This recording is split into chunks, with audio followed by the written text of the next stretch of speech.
All right. So I want to introduce JC Miranda. He's going to be talking about maximizing malls. And JC grew up in the Central Valley, graduated from Merced College with 3 degrees, moved to Sacramento in 2019 to open an office with Cutco. And then his achievements include 2-time All American Scholarship winner, Sir Lancelot Award winner, Silver Cup winner in 2021. He sold 320K last year and earned his Rolex. He was the number 2 mall rep in the company in 2022 and the number 1 mall rep in the company 2023, selling 73,178. So I want to go ahead and bring up JC. He's going to be talking about maximizing malls.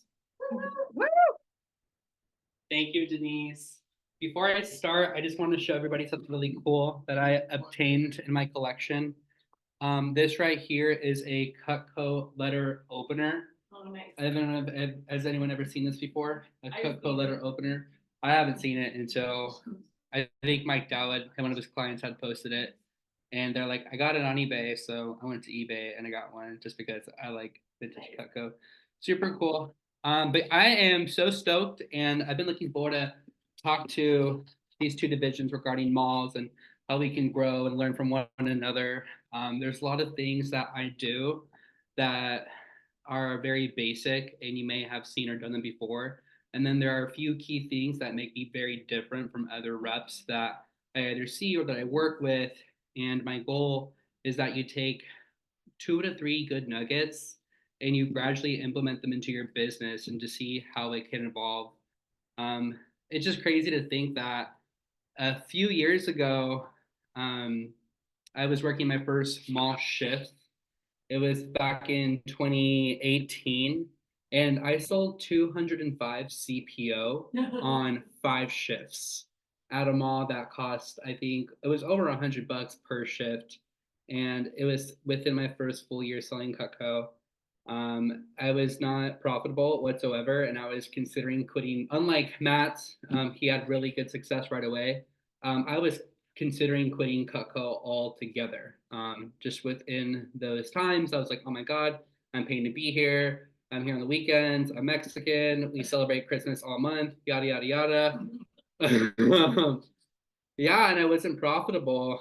And now it's just so insane to think that working the malls in December is a huge pillar in my business. And it not only feeds my business long term after the mall ends, but I'm able to serve my clients year after year during this time on a substantial level. Now, my 2 areas of focus at the mall is creating business at the booth versus waiting for business to come to me. And secondly, maximizing every interaction with my mindset and with my intentions.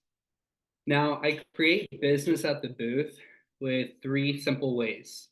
The first way is with service. So essentially driving customers to my booth for sharpening, like a sharpening event and a few other things. Second, a raffle, driving them there, no necessary reason, having good intentions there, like really focusing on catching up, updating them on my CRM. And we all know that they're going to see something either way, update their wish list. And then third, referrals. So getting customers to get people there for me, getting your customers to get people there for you. So my first question for you is, are you guys providing a service for your clients at the booth? So when I send out my marketing for all my clients in the area of the mall that I'm working, I make sure that they have my scheduling link. So they always have access to my scheduling link. My link to schedule is also included in all of my text messages that I market to my clients, all my emails, and then I do send postcards as well. And what I do is I put a QR code for them to scan and direct schedule onto my Calendly link. In this link, I have days and times I offer service at the booth. And I don't have openings every single day. I know that was a good had, Denise. I don't have openings like on Saturdays when I'm usually gonna do more busies. I don't have openings obviously where I'm not scheduled to work there just because I value my days off. In my link, I have options for them to click on what programs and what packages that they're considering next. As an example, I have like bullet points that say flatware, click the box, cookware. I also have a few others, and I have a box that says I own or run a business. This just lets me be a bit more efficient when I'm working with my clients at the booth, but it also opens up their mindset to be open to looking at new products either way. Obviously, I have like an asterisk that says no purchase necessary, but I want them to be open to looking at new stuff, and that's why I have that drop down. Another way I'm providing service is by direct scheduling customers, co-owners that do not have an active rep to come back to the booth for sharpening. And we all get those people. Raise your hand if you've worked in an event and you've had somebody come up like, "Hey, are you doing sharpening here?" I'm sure we've all felt that. I've seen your hands. Um, this is your way to help them instead of giving them the address to send back their knives. I know we're all guilty of that. We all get those customers that just want up, like, I just want my knife sharpened. But we all know when people see that service right there in front of their eyes of them getting their knife sharpened, they're like, oh, this is legit. And it just opens up their mindset to see new stuff. We've all had that scenario. So instead of just giving them the address to send in their knives to the factory, obviously you can run them through a series of questions to pre-qualify them, I guess you can say. And by pre-qualify, I mean you don't want somebody's daughter bringing their mom's knives for them. You want the owner of the knives, so on and so forth. But get those people there, get those Cutco orphans, as I call them, to your booth. Bring them, have them bring their knives, get them sharpened. I started doing this back in 2021, and at that time, I scheduled them to come the last weekend we were there at the mall after Christmas because I thought we wouldn't be as busy, but we were non-stop busy. We not only had people come for our appointments, but we had people line up with their Cutco. People that didn't even schedule an appointment. People are just like, "Oh, I heard you guys doing free knife sharpening." I'm like, "Okay, with like like well, you're gonna book an appointment sort of thing." So I thought, why don't we do the same thing but throughout the entire mall season? And that way we can help our owners get their product service and introduce them to what is new in the Cutco world. So just being able to provide a service on a bigger level, I guess you could say. Not only that, but adding more customers to your client list. So I direct schedule them right there in front of me instead of playing phone tag back and forth. We've all been there, or having an assistant contact them. No, I'm going to direct schedule them right there. And I tell them straight up, like, hey, if you really want your knife sharpened, the likelihood of you scheduling later on is very slim because it's going to go in the back burner. We have limited openings, and it's okay if you book now. We can change it later on if we need to, but it's better that we get it in the schedule today versus waiting. And if they really want their knives sharpened, they're going to do it. By the way, we're there for a limited time. It's just a no brainer. So I direct schedule them right there. This has been a huge game changer just because I'm able to serve so many people and my own clients without having to follow up with them on the back end. If they ask me how they bring their knives, I just say wrap them up in some cloths, like some like actual fabric cloths, if they like, and then they could put it in a tote bag or like a Lululemon bag, or put them in like in an Amazon box. If you have a block set, put that block set in a wagon. I I've been telling my clients that I know have ultimates or signatures to put it in a wagon and wheel it in. Just because in August I had a service event at an event that I was working, and I had a client had a park at the other end of the parking lot, and she had her big ultimate, and I just felt so bad. Like I went with my wagon and I had to leave my booth and bring the set. So I'm having my and everybody has a wagon. Like I have a wagon for like Costco. So that's been like a huge helpful thing too. Just really kind of telling them. Now my raffle for my past clients, this has been like a big needle mover too, just because it ties people in and it also gets them more open to buy right there at the booth and bring clients there for you. So I promote this all throughout the year too. especially right now as I'm seeing my clients leading up to me working the mall. Last year, I gave away $500 worth of free Cutco to my past clients, and this year I'm gonna bump it up to 1,000. And there are three ways they can get into the drawing. One, just by stopping by. This is where they stop by and they say, hey, they obviously know that I'm their Cutco guy. I check them into my CRM. Obviously, we have thousands of clients, and we're not gonna know everyone's first and last name unless you're hung. But I just ask them, hey, what's your last name, real quick? Let me check you into the event. Let me check you into the raffle. Let me check you into the drawing. As I'm typing in their last name on my CRM, I can see when I last saw them, when I last serviced them, and what's on their wish list. So this lets me kind of see how I can serve them on another level. Aside from just sharpening their knives, I can see what's next on their wish list. So this allows me to see what they've also purchased in the past. The second way for them to get into the drawing is to bring a friend or family member that does not have Cutco or that does not have an active rep. I'm very clear about that just because I don't want somebody bringing like Hong's clients or Denise's clients or whatever it may be. The third way into the entry is based on the quantity of Cutco that they're purchasing. So for every $500 they spend, they get an extra entry into the raffle. This not only helps me leverage them to buy, that it also helps me increase their order size. Like, hey, if you want to add this on, you get another entry into the drawing, you get a better discount, and it just kind of gives them more reasons to say yes to a bigger package or program compared to just picking up a pairing today. And like, I also love to say this on my closing topic or on my closing verbiage when I'm closing an order about my referral program that I have a lot of clients that refer people to me throughout the year or throughout the season. And you can build up a Cutco credit with me that you could apply to a bigger purchase, like a set of pots and pans or an upgrade. This just gets my customers thinking about what's next. Um, that's a little bit about my referral program too. Um, so my referral program, this is something that I include in my marketing and that I promote at the booth.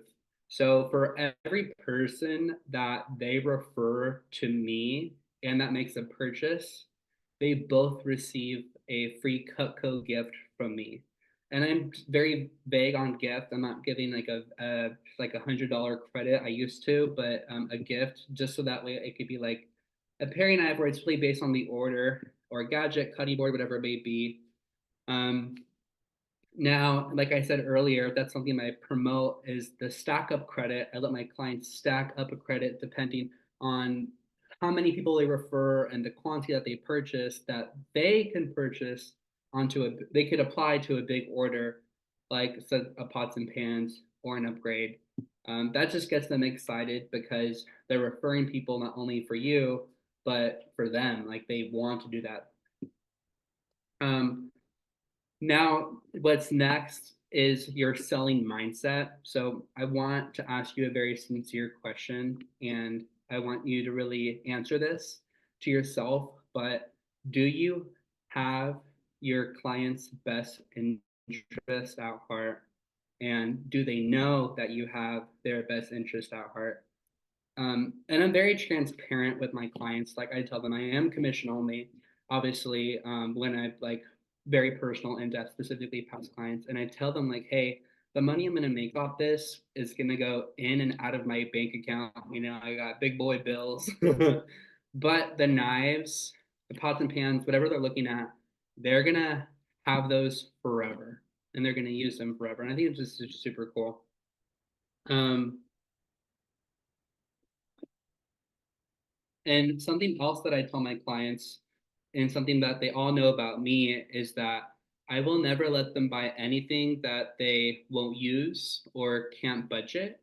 However, if there's ever a way I can help them save, I'll let them know how. And I tell them that. And I also tell them that we're here for a limited time and that we're all the right things that you guys all know, just how to maximize and how to let them know and receive that you're there for them. So, some of the key phrases that I use when it comes to creating urgency for clients to buy right there is that Cutco is in the mall for a limited time. I always have a sign that says limited time only. We're there for 10 more days, 5 more days, whatever it may be. And secondly, the price increase. The price increase is always at the turn of the year. So utilize the price increase to your advantage, utilize the mall to your advantage that you're only there for the season. So something I like to say is Cutco has me here every year to help people get their products serviced and to help people who don't own our products find what option is best for them within the pricing that we have for the holidays. So what this does is it's like, oh, Kuka is a legitimate company that we're here for service and sharpening, but also while we're here, they have limited time pricing, and it's going to be the cheapest now than it'll ever be because of the price increase. If your people are considering something on their wish list, it's okay to let them know that now is the best time.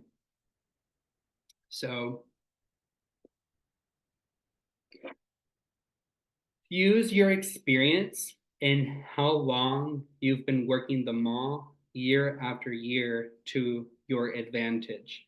If it's been 2 years, if it's been 3 years, or if you've been selling cocoa for 15 years, whatever it may be, utilize that as credibility for to help you and to help your clients when it comes to the reassurance of whatever they're looking at. So something I like to say is, you see, I've been working this mall every year since 2019. And usually, when people say they want to walk around and think about it, usually by the end of the day, they're not thinking about where the Cutco booth is. They're looking for the car. And where's the car at? And because I work here every single year and I see a lot of the same people the following year, and they asked me how much the set is now, and we're way more expensive than we were just because of the price increase and inflation and that it's American made, and they still buy what they were looking at, and they always say we should have got the set when we first saw you, and I it just makes sense. So, and I had a customer one time say that they've been buying Cutco for years, and they bought their first set 30 years ago when it was the fraction of the cost. And they know that Cutco is going to continue to go up in price. So the second best time to buy it, aside from 30 years ago, is today. And I like to share that story just because it's true. There's never a good time to buy Cutco. There's never a good time. There's always going to be something coming up. There's always going to be Christmas shopping. There's always going to be the kid needs braces or medical bills, whatever it may be. But it's our jobs as Cutco reps to help our clients understand why it'll be in their best interest to buy here and today. You don't have to sell them everything all at once, but just to get them what they would want, need, and use at a price that's right for them. So, are you creating a buying atmosphere? So, as you can see, we're not just an company anymore. We have been rebranded as a full American company. Most owners' goal is to gradually phase out the products in their kitchen that are made in China and replace them with Cutco because it's good quality, it's American made, and guaranteed forever. And it just gives you the peace of mind of knowing that you don't have to rebuy this stuff ever again. And if they say something like, oh, I'm spending all of my money on gifts for other people this year, or their obviously objection is finances because of the holiday spending, what can you do to utilize their objection to help them get what they would want and need today? So get them sold on the idea of giving Cutco as a gift. Even if they don't own it themselves, we do it to business owners all the time. We do it to realtors all the time that don't own Cutco themselves. Just apply that same focus. So after you figure out what they're looking at for themselves, how can you incorporate a gift for whoever they're spending money on into that package? Let's say if they're looking like at a homemaker set, maybe you could give a trimmer or a paring knife out of your inventory or a can opener as a gift to whoever it may be. Those make great stocking stuffers. Or let's say if they're looking like at an ultimate set, it's very easy to bonus a 2 piece or a 3 piece gift set. Give what the customers want the most for free. Obviously, if it's reasonable within the price point and the point system, but when you give them what they want or what they've been eyeballing for free, they're more likely to say yes today.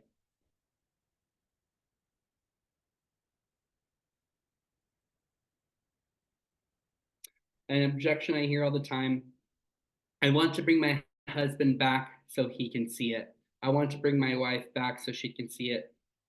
Don't be afraid to slow them down and to really dig deep on why they want to bring their significant other back and really isolate the objection. Maybe that's just a smokescreen objection, like, oh, we need to think about it. I need to talk to my wife or husband about it. I know I do the same thing, honestly. But really dig in on what it is. Is it too big of a package? Is it too much for right now? Maybe we need to drop down. Maybe we need to find another option. Maybe they just need an extra reassurance on why their wife is going to love it or why their husband's going to like it. Use your past experience and how long you've been selling Cutco to your advantage and give them past customer stories. A lot of my past clients take advantage of the easy pay, the 5 month pay for this reason, because they just make their first payment today.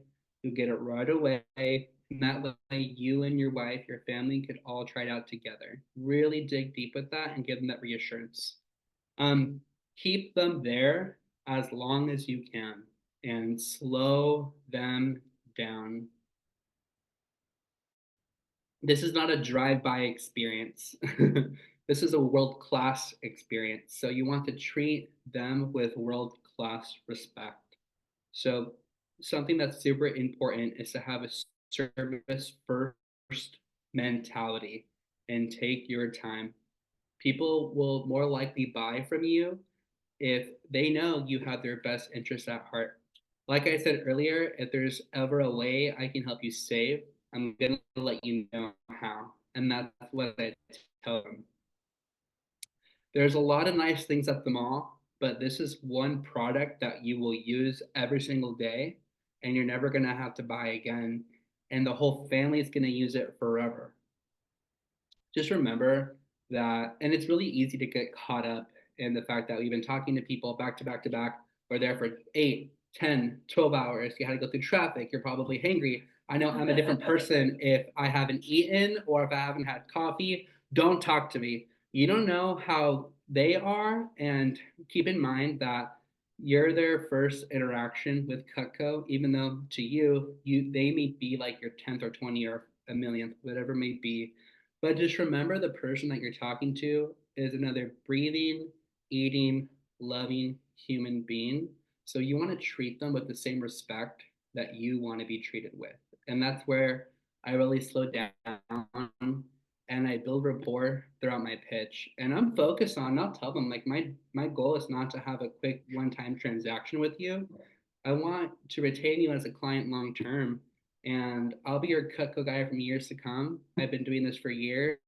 I love seeing kids grow up. I have my clients bring their knives here year after year. This creates like a kind of cool kids club environment, and I want my clients that I'm talking to be a part of that club. So when I say welcome to my Cutco family, I genuinely mean it. But I want you guys to focus more on the intention of creating that environment for your clients too, just because you want to take down that wall of sales rep and customer and really have them view you as a member of their family. Okay. So, once again, treat people the way that you would like to be treated. And how do you want to be treated?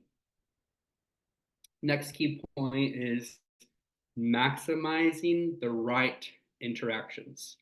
So, something that I have been told about myself that makes me different than other reps is that I won't let people walk, so easily. So we get so caught up in our skill set that we know how to sell flatware, we know how to sell ultimates. We get so caught up in our egos, I guess you could say, and on how good salespeople we are, we expect it to be so easy for us. So when a customer says no, maybe the first or the second time, it's so easy for us to let them walk. Okay, it's okay, no worries, here's my card, but we have to remember that our job is not to our job doesn't is not to sell Cutco. Our job begins after the objection has been stated. It's to help them realize the value of Cutco and why it's in their best interest to get it now versus down the road. So we are all very good at selling the idea of Cutco, but are you good at helping people decide to get it today? Once again, our skill set is turned on when there is a no, and our job is to turn those no's into yeses. So I am more dialed in to every client now more than ever. So I don't care if I'm talking to somebody for 5 minutes, and I don't care if I'm talking to somebody for 5 hours. I have spent two, three, a couple hours with clients before, and I'm not afraid to. I don't care what's going on around me. If I'm talking to somebody, I am dialed into them. I don't want them to think that, oh, because somebody else is there. If I have somebody there like waiting, I'm not making eye contact. If they have a question, if they interrupt me, I'm like, I'm so sorry, I'll be right with you, okay? It's like any other retail store, I guess you could say, I'll be right with you. Get in line. But I'm really focused on helping them understand what's going on, okay? They came up to I was like, who let the dogs out? Hey, Mike. So they came up to me for a reason. So utilizing the fact that we are only there for a limited time is one of the biggest keys onto maximizing the moment with them. Cutco has me here every year, like I said, just because we have some of the biggest sales of the year right now. Not only that, but Cutco has a price increase every year right after the holidays. Now will be the least expensive price that'll ever be. So if you're going to get it at some point anyways, you might as well get it now, knowing that you're going to save and that you're going to have the peace of mind that you have the best deal possible. Plus, you get this extra goodies. And most importantly, you get me as your Cutco guy. I'm going to help you out. I'm going to make sure you get the best deals long term. And I'm going to make sure all your products are in tip top shape from years to come. So, why is it going to be better for them to get it now versus down the road? Put yourself in their shoes and what would you want to hear? Maintaining your energy. Keep in mind, this is a marathon, not a sprint. So at the Roseville Galleria Mall, we do staggered shifts. It makes it feel more manageable. And I'll never work more than 5 days in a row. It's important to have your downtime and take care of yourself and take care of your needs so that when you're working, you're present. You're not thinking about what's going on outside of the booth. Follow up marketing. Do you have multiple layers? Are you sending out text messages? Are you sending out voice drops? Are you sending out emails? What's your once you send out your first initial text, but you're scheduling, how are you following up with those people? How are you getting those low hanging fruits scheduled to come in and see you? Lastly, just be present.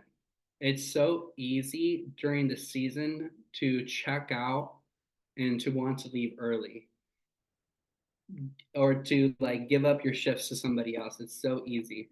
No, you want to follow through. When you pick your shifts, you know that you are there till the end. Think of this as one of your key events. We all have an event or two that we know when we show up, we're going to ball out, that we're going to sell 5, 10, 15, 30, 60 grand at, whatever it may be, whatever your number is. Treat this small event like this is your event, but longer. Don't get mixed up in the process. There's days at the Galleria that I have 0 days. It's okay. It's going to average out later on. The law of averages. how are you going to help people get Cutco today instead of waiting another year? Keep in mind, after you pitch somebody and when they're saying they want to walk around and think about it, if you let them walk, you just made it so much easier for them to say yes to the next person of Cutco that they see. Um, the last thing I'll actually touch up on is a little bit about my booth display. Kind of like Matt was saying, you want to have a display that's attracting the right type of people. So is it clean? Is it pristine? Are your knives nice? Are they in the blocks? You want to have your display kind of in a format that is aligned with your pitch. So for me, I talk a lot about kitchens. I talk about packages. I talk about how we're one of the last American made kitchen companies. So I have my ultimate block, and then I have my flatware right next to it with the accessories, and then I have the cookware right next to that, just so I can give a bird's eye view of the pillars of the kitchen. And then I obviously have my gadgets in front of the ultimate. And then to the left of me, I have my smaller sets like the Siggy, the Homie, and then I have business gifts. I always have my business gifts with logos and a visual of my clients. And that's something I'm always asking about is what line of work are you in? Um, the more gift sets out you better. The more gift sets out that you have, the better. Something Denise and I were talking about, and something that we've have done in the past is depending on your consignment product you order for your mall, we ordered a lot of gift sets. So we're going to display those gift sets out, obviously after the shipping deadline. That's just how we do it. So that our clients can see what gift sets we're selling. And as they sell, we put them away, or as they lose inventory, we put them away, stuff like that. But all your cookware should be out, all the flatware should be out. It's up to you. Like, let's say if you are something you're focusing on is upgrades and you have the ultimate pieces out, great. Do what works for you and do what you're most comfortable with, but do something that's congruent with your pitch. And lastly, just have fun, be open minded, and don't check out. This is a marathon, not a sprint. And that's what I got for you guys. I'm more than happy to answer any questions that you may have. Opening up for questions for JC. Thank you. Anybody have a question?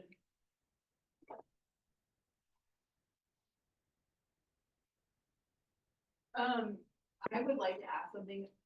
I know you and I have talked about this one-on-one, but I don't know that we've shared with everybody. I know you're very service-minded for your mall. Do you do most of your service on like Tuesday or like certain days of the week? And do you cap yourself in a certain amount of appointments? Like, how do you structure your service at your mall so that way you're not overwhelmed with the service and then you're not able to talk to new? Of course. That's a really good question. And right off the back, I will tell you that I don't do any service on Saturday just because that's usually the busiest days of the mall. Friday. I'm usually not there at the mall Tuesdays and Wednesdays. That's just my days off. And I'm not going to be at the mall on my days off. I'm not going to have people come in for sharpening on my days off. So Monday, Thursday, and Friday, and sometimes on Sundays, let's say if their weekend only works best for them, that's great. And I won't do more than 5 appointments within one day. And for me personally, something that I found that works for me is that I do have my clients drop off the knives and then they can go shop around and take care of the things that they have to do at the mall. And I just make sure I pre-frame with them like, hey, when you come back to pick them up, save me 10 to 15 minutes of your time because there are some things I need to go over with you, specifically with your knives. Is that fair? They're like, oh yeah, of course. And I've never had somebody really being like, hey, I gotta go because I'm talking about their knives and stuff like that. Sometimes I have customers that just stay there. Sometimes if it's busy and if I do have a client that needs to go, I have them stay right there. I have a stool where they can sit down if they like. What I've noticed, just in my opinion, is that while I'm sharpening right there, and I don't have my client in front of me, I'm sharpening, that draws people in. I don't know how many times I've sold sets when I have somebody else's knives in front of me that I'm sharpening, where I have like my show book out and there's like random knives that are there. That's just something that I do. And Hung and I have a really good system. We work together, so I highly recommend if you have somebody you work with getting on like a fair system too. If he's backed up or I'm backed up, I'm gonna bust out my sharpening kit. I'm gonna help out on the clients. I know he do the same for me. So don't be afraid to have your teammates' best interest at heart too. That's just kind of what I do when it comes to sharpening. Does that answer your question? Okay, cool. Absolutely. I thought it was great. Anybody else have a question?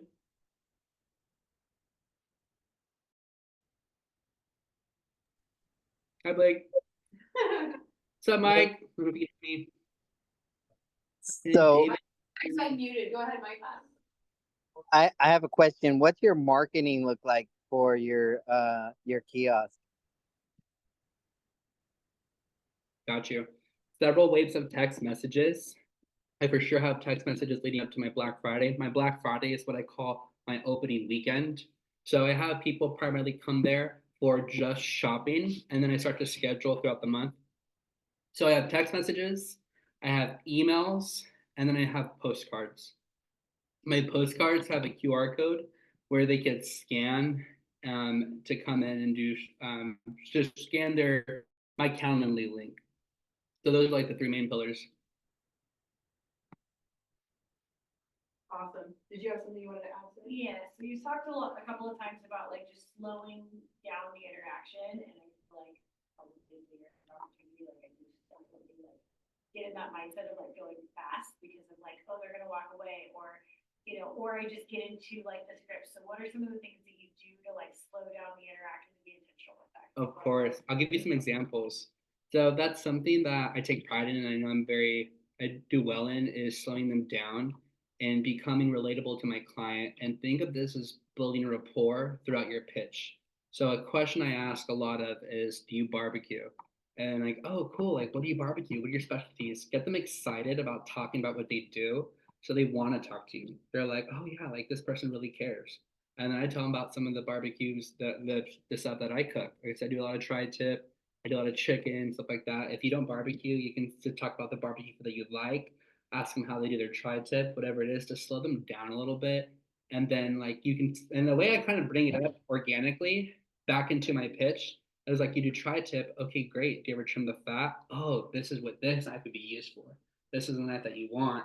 And then like, oh, trimming the fat, or do you ever remove the silver skin from your tri-tip or brisket? This is what you want, which works best, the butcher knife. And then that's kind of how I go into that. But by slowing them down, I'm just kind of creating conversation, build rapport, making them want to work with me, just kind of really building that connection. So that's kind of how I slow them down. I pause, and I like you said too, because I'm guilty of this sometimes too, where I'm just so focused on getting all the information out that, and we've said it a million times, we know it like the back of our hand, but to them, this is their first time hearing everything, and it can be very overwhelming for them. So we kind of have to make it sound like a conversation.